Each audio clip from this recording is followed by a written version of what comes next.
नंदू की सौतेली माँ और राक्षसी नानी। एक गांव जिसका नाम भुवनपुर था, वहाँ एक नंदू नाम का छोटा सा लड़का रहता था। उसके परिवार में उसके पिता, उसकी सौतेली माँ और उसका एक छोटा भाई था। पिता का नाम रमन और माता का नाम कलावती एवं भाई का नाम सोहन था। यह एक मध्यम वर्गीय परिवार था। नंदू के पिता रमन की छोटी सी एक राशन की दुकान थी, जिससे उनके परिवार की आर्थिक स्थिति ठीक ठाक ही गुजरती थी। नंदू की असली माँ की मृत्यु बचपन में ही हो गई थी। तभी रमन ने उसकी सौतेली माँ कलावती से विवाह किया। सोहन नंदू का छोटा भाई था और कलावती का अपना बेटा। वैसे तो रमन जो भी कमाता, उससे उनका गुजारा अच्छे से चल रहा था, पर कलावती बहुत ही लालची औरत थी, जिसे हर समय सिर्फ पैसों से और अपने बेटे सोहन से मतलब था। नंदू को सिर्फ अपना सौतेला बेटा ही मानती थी। उसके साथ हमेशा सौतेले जैसा ही व्यवहार करती थी। उसे हमेशा परेशान करती और उसका ठीक से ख्याल भी नहीं रखती थी। दिन भर उससे घर के हर काम करवाती और जब उसके आराम की बारी आती तो उसे बिस्तर के बदले ज़मीन पर सुलाती।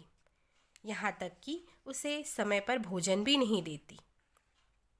जब देखो तब उसे मारती, पीटती और उससे छोटे बड़े हर काम करवाती। सबके खाने के बाद जो भी कुछ खाना बच जाता, वही खाने के लिए उसे देती। नंदू का बचपन से ही खाने का बहुत शौक था। वह हर समय अच्छा खाना खाने के लिए तरस जाता। उसे हर वक्त यह लगता कि काश उसकी अपनी माँ होती तो उसे खाने की कभी कमी नहीं होती। परंतु फिर भी वह अपने मन को मारकर सिर्फ यही सोचता कि जो भी मिल रहा है उसी में ही मुझे खुश रहना है। फिर भी कलावती उसे बासी खाना ही देती या फिर बहुत ही कम मात्रा में खाना देती, जिससे नंदू का पेट कभी भी नहीं भरता। इधर वह दिन भर घर के काम करता, जिस वजह से वह स्कूल भी नहीं जा पाता। उधर सोहन नंदू की जगह अपनी ज़िंदगी सुकून से जी रहा था। उसे घर की हर चीज़ बिना मांगे ही मिल जाती। वह स्कूल भी जाता और अपनी हर इच्छा को पूरी करता। कलावती उससे बहुत प्यार करती थी, उसका खास ख्याल रखती थी, उसे कभी किसी भी चीज़ की कमी नहीं होने देती थी। और तो और कभी किसी वजह से उसे डांट भी पड़ती तो उसे झट से मना लेती, चाहे वह कितनी भी शरारत करे। पर था तो वह उसका अपना बेटा, इसीलिए उसकी हर गलती की माफ़ी होती। बदले में सिर्फ माँ से खूब सारा प्यार ही मिलता सोहन को। पर इधर नंदू हर समय प्यार के बदले सिर्फ बात बात पर डांट खाता। अपनी माँ की आंखों को दिन प्रतिदिन वह खटकने लगा था, क्योंकि रमन नंदू से अत्यधिक स्नेह करता। कारण नंदू घर का बड़ा बेटा तो था ही, एवं वह एक होनहार, निडर, बुद्धिमान और सुलझा हुआ लड़का था। वह अपने माता पिता की हर कही बात एक बार में मान जाता। जब रमन घर पर होता तो कलावती हर समय नंदू की बुराई करती। नंदू के खिलाफ रमन को झूठी झूठी बातें कहकर उसके खिलाफ उसे भड़काती, उसके कान भरती, ताकि रमन नंदू से नफरत करे और उसे घर से बाहर निकाल दे, जिससे वह अपने बेटे सोहन के साथ आराम से उस घर पे रह सके। कलावती हर वह षड्यंत्र करने की कोशिश करती जिससे नंदू को सिर्फ और सिर्फ तकलीफ मिले और आस पड़ोस में उसकी बदनामी हो। पर नंदू अपनी माँ के इतने अत्याचार के बाद भी उससे सच्चा प्यार करता था, क्योंकि बचपन में ही उसकी अपनी माँ ने उसका साथ छोड़ दिया था। इसलिए वह हमेशा सिर्फ यही सोचता कि चाहे कुछ भी हो जाए, माँ तो माँ ही होती है, चाहे वह जैसी भी है, पर वो सिर्फ और सिर्फ मेरी माँ है। मैं उनकी हर बात मानूंगा, उनकी हर डांट को बर्दाश्त करूंगा, फिर वह जायज़ हो या नाजायज़। और रमन को भी सब पता था कि कलावती नंदू से ईर्ष्या करती थी, क्योंकि उसे लगता था कि आगे जाकर वह कहीं सोहन से आगे ना निकल जाए, हर जगह उसकी वाहवाही ना हो।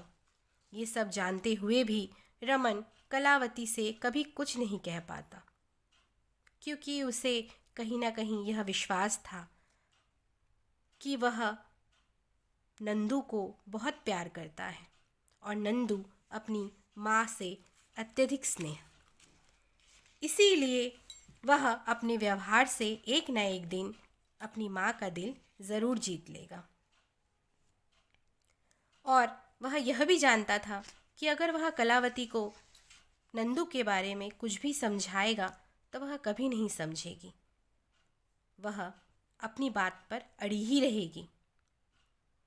पर रमन को नंदू पर पूरा विश्वास था कि वह एक अच्छा बेटा बनकर ज़रूर सब कुछ ठीक कर देगा। इस तरह कुछ दिन बीतने लगे। ऐसे ही एक दिन जब नंदू घर के बाहर कार्य कर रहा था, तभी उसकी माँ ने उसे डांट लगाते हुए कहा कि सिर्फ छोटे मोटे काम ही करोगे कि कुछ बड़ा भी करोगे? घर में बैठे बैठे अनाज के दाने तोड़ रहे हो, काम के ना काज के, दुश्मन अनाज के। जाओ और जा कर के बाहर झाड़ू लगाओ। तभी अचानक जब नंदू बाहर झाड़ू लगा रहा था तो एक भिखारी भीख मांगते हुए उसके दरवाजे के पास आकर खड़ा हो जाता है और भीख मांगने लगा और बोला, कुछ भी खाने को दे दो, 2-3 दिन से बहुत भूखा हूँ, कुछ भी नहीं खाया, दया करो बेटा, जो भी कुछ थोड़ा बहुत है दे दो, भगवान तुम्हारा भला करेंगे। ये सब सुनकर कलावती घर से बाहर दौड़ी हुई आई और गुस्से में बोली, अरे ओ भिखारी, चल भाग यहाँ से, कोई और घर नहीं मिला क्या तुझे? यहाँ कुछ भी खाने को नहीं है, चल जा, वरना मार कर भगाऊंगी तुझे। तेरी हिम्मत कैसे हुई, ऐसे ही मुंह उठा करके हमारे घर पर आ गया? ये सुनकर भिखारी बोला, ओ माँ, गुस्सा क्यों होती हो? मैं ज़्यादा तो नहीं मांग रहा, बस एक छोटी सी रोटी ही दे दो, बासी होगी तो भी चलेगा, बहुत भूख लगी है, एक कदम भी बिना खाए अब तो चला नहीं जाएगा, थोड़ा कुछ पेट में नहीं गया तो लगता है कि सांस ही रुक जाएगी, मर जाऊंगा मैं, दया करो माँ, दया करो। कलावती जोर से डांट लगाते हुए कहती है, बड़ा आया, भूखमरा कहीं का, हमारा ही दरवाज़ा मिला था क्या तुझे? यहाँ क्या 56 भोग बट रहे हैं? फिर नंदू की तरफ इशारा करते हुए कहती है, पहले ही एक भिखारी को बिना पैसे खैरियत बांट रहे हैं हम, मुफ्त में पाल रहे हैं, वो क्या कम है? गले का सांप बना हुआ है ये, और ऊपर से तू बड़ा आया। कहाँ से आया है तू? अब जाता है ये डंडा लेकर आऊं? अरे मैं तो कहती हूँ, हो सके तो इस घर के भिखारी को भी अपने साथ ले जा, कम से कम मुसीबत ऐसे ना सही वैसे ही टल जाए। नंदू ये सब खड़े खड़े सुन रहा था और अपनी माँ के मुंह से निकली ऐसी कड़वी बातों का घूंट पी रहा था। कभी अपने नम आँखों से माँ की ओर देखता तो कभी उस दरवाजे पर खड़े बेचारे गरीब भिखारी को, और मन ही मन सोचता, इसमें और मुझ में एक ही बात है, हम दोनों ही हालात से मजबूर हैं, पर शायद नियति को यही मंजूर है, तो कोई क्या ही कर सकता है। काश मैं इस भिखारी के लिए कुछ कर पाता, काश मैं अपनी तकदीर और इस भिखारी की तकदीर दोनों बदल पाता। तभी वह हिम्मत कर धीमी आवाज़ में कपकपाते हुए सुर में अपनी माँ से कहता है, माँ, ओ माँ, क्या सचमुच घर में खाने के लिए थोड़ा भी कुछ नहीं है?